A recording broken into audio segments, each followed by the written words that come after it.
ओम नमः शिवाय। मैं हूं ज्योतिर्विद पंडित दीपक दुबे और उपस्थित हूं आपके साथ राहु और केतु के होने वाले गोचर के प्रभाव को लेकर। कैसा रहेगा इनका प्रभाव, करेंगे चर्चा एक एक राशियों को लेकर के। तीन हिस्से में रहेगा यह मेरा कार्यक्रम। पहला हिस्सा थोड़ा राहु केतु का इंट्रोडक्शन, किस प्रकार का प्रभाव देंगे। दूसरा आपके राशि पर उसका क्या होगा प्रभाव, और तीसरा उपचार क्या करें। जो नए दर्शक हैं उनको बता दूं कि जो यह गोचर का प्रभाव मैं देने जा रहा हूं यह आपके लग्न राशि पर आधारित है। चंद्र राशि, नामाक्षर, सूर्य राशि या न्यूमरोलॉजी वगैरह के आधार पर इसको ना लें।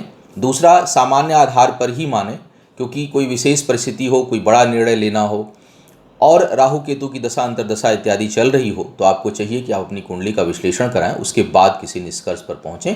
केवल राशि फल से कोई निष्कर्ष नहीं निकालना चाहिए, अंतिम निष्कर्ष नहीं निकालना। सामान्य अवस्था में या राहु और केतु की दशा अंतर्दशा चल रही हो, इस समय गोचर में राहु वहीं पर हों तो प्रभाव जो है आपको बेहतर, माने काफ़ी राशिफल के नज़दीक मिलेगा।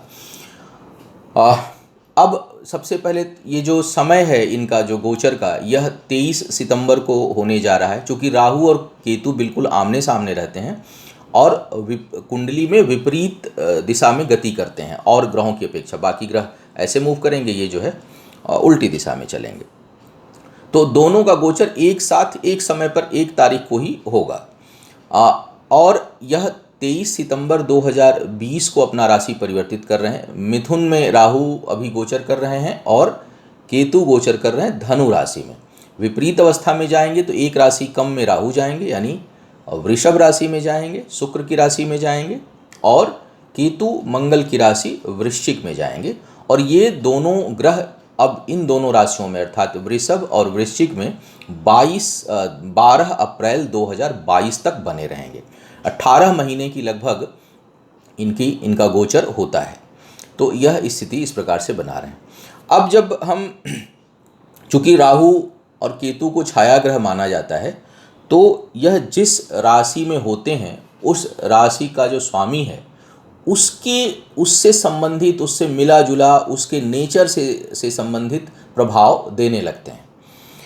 अगर उसके साथ साथ अगर उस ग्रह से उनकी नैसर्गिक शत्रुता या मित्रता है या समभाव है तो उससे भी परिणाम पर असर पड़ेगा। जैसे सूर्य और चंद्रमा के नैसर्गिक रूप से ये नकारात्मक प्लैनेट हैं, तो उसमें इनके नकारात्मक प्रभावों का जो प्रभाव है वो थोड़ा अधिक होगा। और शुक्र, बुध, शनि ये मित्रवत हैं, तो यहाँ पर प्रभाव जो है वो इनका उतना नकारात्मक नहीं होता, बल्कि कई जगह बहुत सकारात्मक परिणाम भी देखने को मिलता है। तीसरी बात ये होगी कि इस समय आपकी दशा अंतर्दशा किसकी चल रही है। यदि दशा अंतर्दशा राहु या केतु की हुई, विशेष करके अंतर्दशा या प्रत्यंतर दशा में राहु या केतु, जिस भाव में अभी राशिफल जब बताऊंगा, तो इसका परिणाम आप अधिक जानें, अधिक समझें और बहुत करीब जानें। जो राशिफल बताएंगे उसके काफ़ी आसपास होना चाहिए। दूसरा ये भी है कि भाई आपकी कुंडली में जन्म के समय राहु केतु की क्या स्थिति है, क्योंकि जन्म के समय से राहु केतु का गोचर भी बहुत मायने रखता है। तीसरी बात यह है कि यदि कुंडली काल सर्प से प्रभावित है तो परिणाम थोड़ा आवश्यकता से अधिक देखने को मिलता है, क्योंकि ये दोनों ग्रह जो है वो दैत्य के रूप माने जाते हैं, तो इनका जो परिणाम होता है उसकी मात्रा अधिक होती है। वो सामान्य जो शुभ ग्रह हैं अन्य, उनके तरह से परिणाम नहीं आएगा। जो भी अच्छा या बुरा परिणाम आएगा वो तेज़ी से और अधिक मात्रा में आने की संभावना होती है। तो इन चीज़ों को देखना होगा। दूसरा, जिस राशि में जा रहा है, जैसे कि राहु शुक्र की राशि में जा रहा है तो शुक्र की स्थिति क्या है आपकी कुंडली में, और केतु मंगल की में जा रहे हैं राशि में तो मंगल की स्थिति क्या है। इनकी शुभ और अशुभ, जैसे शुक्र अगर अशुभ है जन्म कुंडली में भी आपके, तो राहु जो है वो जो शुक्र से संबंधित जो सोच है, विचार है, जो सुख हैं, जो सुविधाएं हैं, उनको अजीब ढंग से यह दूषित करेगा। और उसी प्रकार अगर मंगल दूषित है तो केतु जो है वो नकारात्मक दिशा में ले जाएगा आपके पराक्रम को, आपके क्रोध को, आपके आवेश को। जब राशिफल बताऊंगा तो एक एक करके चर्चा करूंगा।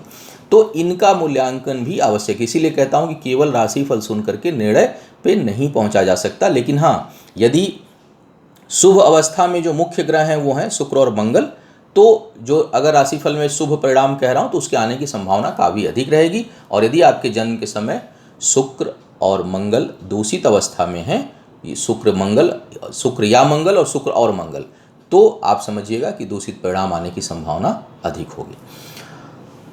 तो अब एक एक करके मैं राशियों की बात करूंगा अब कि क्या होगा प्रभाव आपकी लग्न राशि के अनुसार इस राहु केतु के गोचर का।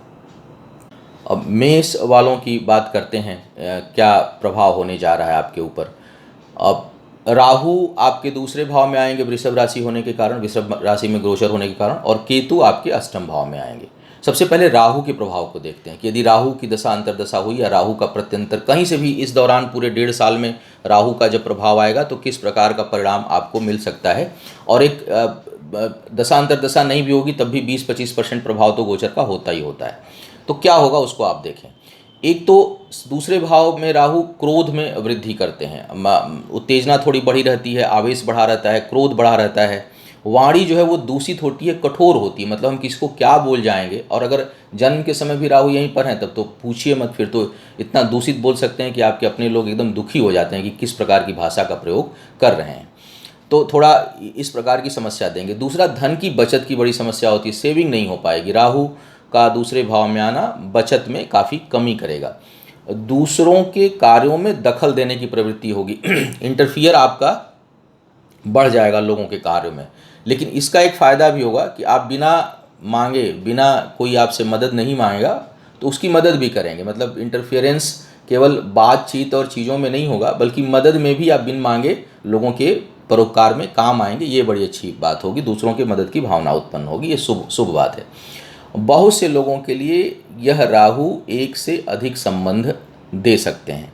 इसके साथ साथ जो लोग तलाकशुदा हैं या विधुर हैं या विधवा हैं या जो लोग दूसरे विवाह के इच्छुक हैं उनके लिए दूसरे विवाह का योग जो है यह राहु बनाएंगे। यहाँ पर शुक्र यदि मजबूत हुए आपकी कुंडली में तो धन की बचत थोड़ी बहुत कर पाएंगे आप, तभी धन की बचत जो है संभावना रहेगी। और धन के बचत करने के लिए लालायित भी रहेंगे, बहुत अधिक सोच, महत्वाकांक्षा सेविंग की बढ़ेगी और कई लोग करने में सफल होंगे। इस समय अगर जैसा मैंने कहा कि राहु की दशा अंतर्दशा है तो भाई डिसीजन बहुत सोच समझ कर लेना है, विशेष करके व्यक्तिगत जीवन के मामले में भी। जैसे मैंने कहा कि संबंध बन सकता है, विवाह का योग बन सकता है, और फाइनेंस के मामले में भी। तो व्यक्तिगत जीवन से संबंधित निर्णय भी सोच समझ कर लें कि हम किसी से जुड़ने जा रहे हैं तो कहीं गलत सही ना हो जाए, भावावेश में आकर के, उत्तेजना में आकर निर्णय ना लें। दूसरा, फाइनेंशियल मामले में भी बहुत सोच समझ कर ही निर्णय आपको लेना चाहिए इस दौरान, अन्यथा हानि होने की प्रबल संभावना आपके लिए यह राहु बनाएंगे। अब केतु की बात कर ली जाए। केतु आपके अष्टम में है।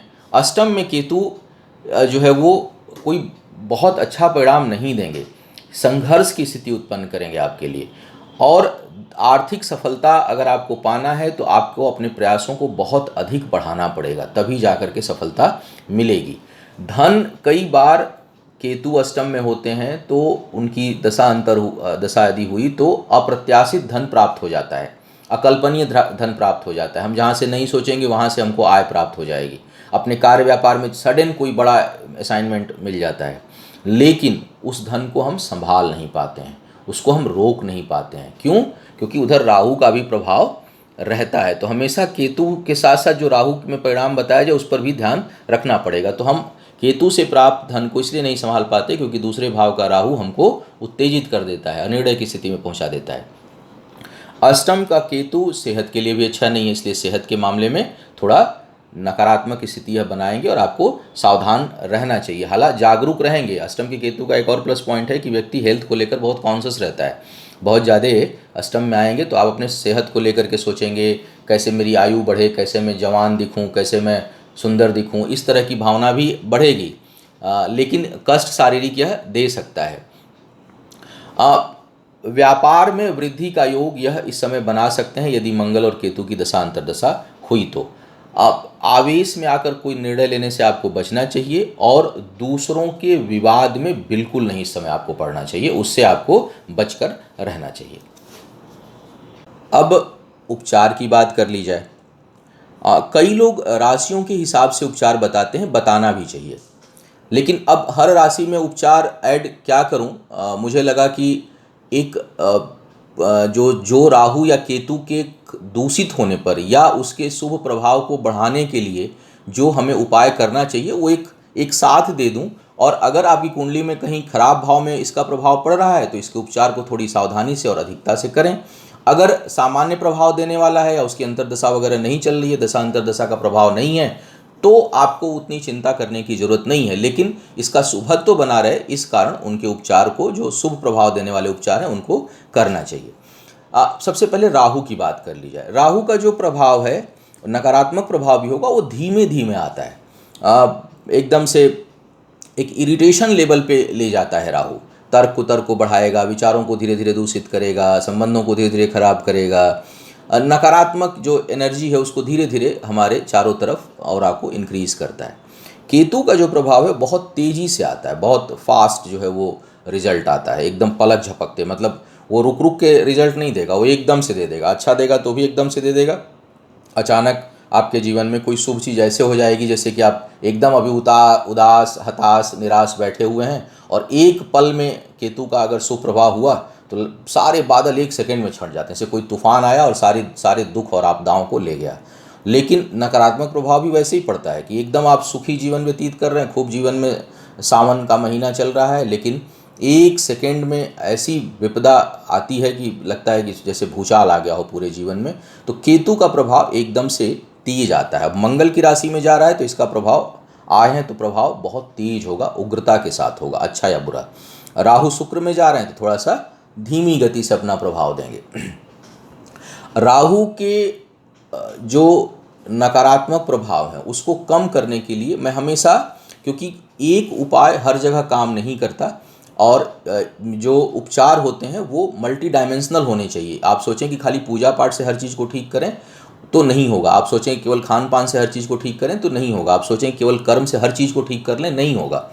तो क्या करना है, राहु का यदि नकारात्मक प्रभाव पड़ रहा है, राहु की दशा अंतर्दशा है, आपके ऊपर कोई दूषित प्रभाव पड़ने की संभावना है या राहु से कुछ रिटर्न लेना है, राहु को अपने पक्ष में प्रयोग करना है, तो क्या करना चाहिए? खट्टी चीज़ों का सेवन कम करिए। एकदम एक गांठ बांध लीजिए कि भाई खट्टी चीज़ें कम खानी है। राहु की दशा अंतर्दशा हो तो ज़रूर ध्यान दीजिए, चाहे राहु कहीं बैठा हो। खट्टी चीज़ों को कम खाइए, व्यसन में ना पड़िए, दोस्ती मित्रता थोड़ा संभल कर करिए, सावधान रहिए। बहुत ज़्यादा बहकावे में आकर, बहुत ज़्यादा उत्तेजना में आकर अचानक कोई चीज़ एकदम से आपको बहुत ल्यूक्रेटिव लग रही है, आकर्षित कर रही है, तो सावधान रहिए। तुरंत ऐसे मामलों में निर्णय मत लीजिए। 24 घंटे 48 घंटे प्रतीक्षा करिए, उसके बाद उस पर डिसीजन आप लीजिए। तो ये सामान्य ऐसी चीज़ें हैं जिससे कि, और जो अधिक प्रोटीन की चीज़ें हैं, जो जिनमें वायु तत्व अधिक होता है, जैसे मूंग है, मूंग नहीं, क्षमा करिएगा, उड़द है, बैगन है, गोभी है, मटर है, राजमा है, इस तरह की चीज़ों को खाने से थोड़ा परहेज करें। दूध से बनी चीज़ों को खाने से, विशेष करके पनीर वगैरह को थोड़ा अवॉइड करें और रात में कम प्रयोग करें। गर्म दूध तो बिल्कुल ना पिएं। तो इन चीज़ों से थोड़ा सा अगर आप परहेज रखते हैं खान पान में तो थोड़ा राहु से राहत मिलेगी।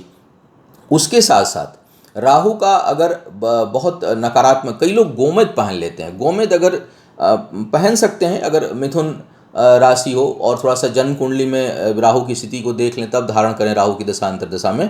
और लेकिन अगर कर्क या सिंह राशि हो तो बिल्कुल गोमेद धारण ना करें, ध्यान रखिए। शनि के प्रभाव में भी, शनि में राहु का अंतर्दशा होगा तो गोमेद काम नहीं करेगा, बल्कि आपका काम और स्लो हो जाएगा और धीमा हो जाएगा, काम बनेगा नहीं। तो गोमेद वगैरह बहुत अच्छी स्थिति हो राहु की, जो जिस घर में बैठा उस ग्रह की बहुत अच्छी स्थिति हो तो अप्रत्याशित लाभ गोमेद दे देता है, अनप्रेडिक्टेबल लाभ दे सकता है वो। लेकिन सामान्य अवस्था में गोमेद को अवॉइड करें, बल्कि बुध के ताकत को बढ़ाएं, मरकरी के पावर को बढ़ाएं आप। और उससे क्या होगा कि आप देख लें, शुभ अशुभ परिणाम देख लें, उसके हिसाब से अगर मरकरी फ्रेंडली है आपकी कुंडली में, दूषित नहीं है, तो पन्ना धारण कर सकते हैं। हरी चीज़ों का अधिक सेवन करें। काले और भूरे रंग के चीज का प्रयोग जो है वो ना करें, कम करें। यह घटना, दुर्घटना और समस्याओं को और बढ़ाने वाला होगा। बल्कि हरे रंग और सफ़ेद रंग का प्रयोग आप चाहे पहनने में, बैठने में, कमरे में, बाहर अधिक करें। हरा रंग देखिएगा, अगर मंगल की राशि होगी तो नहीं करना चाहिए, लेकिन सामान्य अवस्था में थोड़ा। लेकिन सफ़ेद रंग किसी की भी राशि हो आप प्रयोग कर सकते हैं।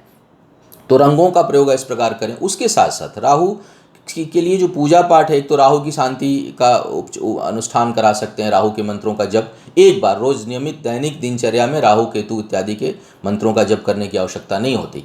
तो आप एक बार उसका प्रॉपर स्वयं कर सकते हैं तो कर डालिए उनका अनुष्ठान बैठ करके। 18,000 मंत्रों का जप राहु का सामान्य होता है और कलयुग में 4 गुना कहा गया है, तो 18 3 14 18 चौक 72 यानी करीब करीब 72 और दशांश वगैरह मिला के करीब 80-82 हज़ार मंत्र जब चला जाता है, तो इतना मंत्र जो है वो राहु का कर सकते हैं। और उसके साथ साथ नकारात्मक प्रभाव हो, वाद विवाद, कर्ज की समस्या बढ़ा रहा हो, तो भैरव का दर्शन बहुत लाभकारी होता है। काल भैरव का दर्शन रविवार के दिन करिए या मंगलवार के दिन करिए, और दोपहर में उनको इमरती वगैरह या उड़द और गुड़ का प्रसाद चढ़ाइए। शराब वगैरह मत चढ़ाया करिए, वो नुकसान करता है और समस्याओं को और बढ़ाने वाला होता है, दरिद्रता बढ़ा देगा। कई लोग जा करके खूब भैरव मंदिर पे शराब चढ़ाते हैं, आप देखेंगे कि अक्सर ऐसे लोग दरिद्रता की ओर बढ़ते चले जाएंगे। चेहरे पर एक अजीब सी मनहूसियत शुरू हो जाएगी और आगे चल के निश्चित जो है वो नुकसान होगा, तो उससे आपको बचना चाहिए। केतु की यदि मैं बात करूं तो केतु को ये प्रभाव में शुभता लाने के लिए बृहस्पति को मजबूत करिए, वृक्षों की सेवा करिए, बड़े बुजुर्गों की सेवा करिए, पीले रंगों का प्रयोग करिए। हालांकि देख लीजिए अगर शुक्र की राशि हो तो पीले रंगों के प्रयोग से बचें। तुला और वृषभ वालों को पीले रंग का प्रयोग अधिक नहीं करना चाहिए। तो बृहस्पति से संबंधित चीज़ों का उपचार करना केतु के शुभता को बढ़ाएगा, क्योंकि केतु का प्रभाव अचानक आता है। कैट्स आई, लहसुनिया जिसको कहते हैं, लोग प्रयोग करते हैं केतु के दशा अंतर्दशा में, लेकिन वह तब करिए जब केतु आपकी कुंडली में बहुत शुभ अवस्था में और बृहस्पति भी अच्छी अवस्था में हो, तब जा करके आप लहसुनिया पहनेंगे। और विशेष करके इसमें भी चंद्र सूर्य की राशियों के लिए ना पहने, उनकी दशा अंतर्दशा चल रही हो तो ना पहने। शनि की दशा अंतर्दशा चल रही हो तो भी केतु का रत्न ना पहने, क्योंकि शनि केतु और शनि राहु का जो कॉम्बिनेशन है वो मांदी योग बना देता है, चीज़ें स्लो हो जाएंगी, बात बनेगी नहीं, हमेशा रुकावट आएगी। आप ट्राई करके देख लीजिएगा। तो केतु के स्थिति में जो है वो बृहस्पति से संबंधित आप जो है वो उपचार करें, दान करें। और केतु के लिए जो दान होता है वो शीशे का दान, कांच के जो बर्तन होते हैं, शीशे के बर्तन, उसको आप दान कर सकते हैं। खट्टे फलों को दान कर सकते हैं। केतु का जो कपड़ा है वो मल्टी कलर का है, जो प्रिंटेड कपड़े होते हैं, कलर है कपड़ा, वो अगर दान करना चाहें तो केतु के लिए वो अच्छा माना जाता है। कंबल का दान अच्छा माना जाता है। तो अब जाड़े का समय आएगा, आप चाहें तो दान कर सकते हैं। इसके साथ साथ केतु के प्रभाव में कमी लाने के लिए और उसके शुभ प्रभाव में वृद्धि के लिए अगर एक कोई सबसे बढ़िया उपचार है तो वो है भगवान गणेश की पूजा। नियमित गणेश जी की पूजा करिए। केतु से संबंधित कोई भी अशुभ होने की संभावना होगी, लगभग वो टल ही जाती है, मान के चलिए। तो गणेश जी की पूजा रूटीन में कर सकते हैं अगर प्रभाव कम है तो, और अगर प्रभाव अधिक होने की संभावना है तब भगवान गणेश का अनुष्ठान कराइए या करिए, वो बहुत लाभ। 1.25 लाख मंत्रों का जब खुद चाहें तो कर डालें या किसी प्रोफेशनल से अच्छे से करवा लीजिए। स्फटिक के माला पे गणेश जी की पूजा, धूप चढ़ाना, उनको पीले वस्त्र चढ़ाना, मोदक चढ़ाना, ये सब जो है वो बहुत लाभकारी होगा और केतु से संबंधित समस्याओं को दूर करेगा। एक चीज़ ध्यान रखिएगा, राहु या केतु कहीं मारक स्थिति बना रहे हों, सेहत पर बहुत विषम परिस्थिति उत्पन्न हो रही हो सेहत को लेकर के, तो राहु और केतु के पूजा और शांति के साथ साथ महामृत्युंजय अनुष्ठान कराना चाहिए। कई बार मैं लोगों को मेरे कई क्लाइंट भी हैं, जब मैं बोलता हूं तो क्या करते हैं लोग, महामृत्युंजय अनुष्ठान तुरंत करा लेंगे लेकिन राहु केतु का उपचार नहीं कराते। उनको लगता है वैसे ही इन्होंने जोड़ दिया होगा। और 1-2 ऐसी अप्रिय चीज़ें हुई हैं, क्योंकि होता क्या है कि जो मेन इन्फेक्शन है हम उसका इलाज नहीं कर रहे हैं। राहु और केतु के कारण कोई चीज़ क्रिएट हो रही है, किसी भी ग्रह के कारण कोई चीज़ क्रिएट हो रही है, तो आवश्यक होता है कि सबसे पहले हम उस ग्रह की शांति का उपचार करें, उस ग्रह की शांति का उपाय करें, उसके बाद हैवी डोज दें महामृत्युंजय का। तो फिर क्या होता है कि वो बिल्कुल लगभग 80-90% मामलों में सफलता प्राप्त हो जाती है। लेकिन मेरे परामर्श के बावजूद कई बार मैं देखता हूं कि लोग महामृत्युंजय तो सुने हुए हैं हर जगह से, तो उसको तुरंत प्राथमिकता पे करा लेंगे, लेकिन ग्रह जनित जो समस्या है उसको छोड़ देते हैं। नतीजा क्या होता है कि समस्या ज्यों की त्यों लगभग बनी रह जाती है।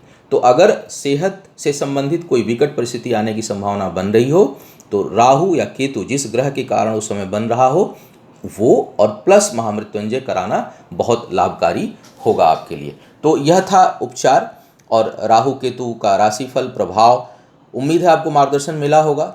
आपका आने वाला समय शुभ हो, आयु आरोग्य और ऐश्वर्य की वृद्धि हो। इन्हीं शुभकामनाओं के साथ आपसे विदा लूंगा। पुनः मुलाकात होगी किसी नए विषय पर, तब तक के लिए मुझे आज्ञा दें। ओम नमः शिवाय।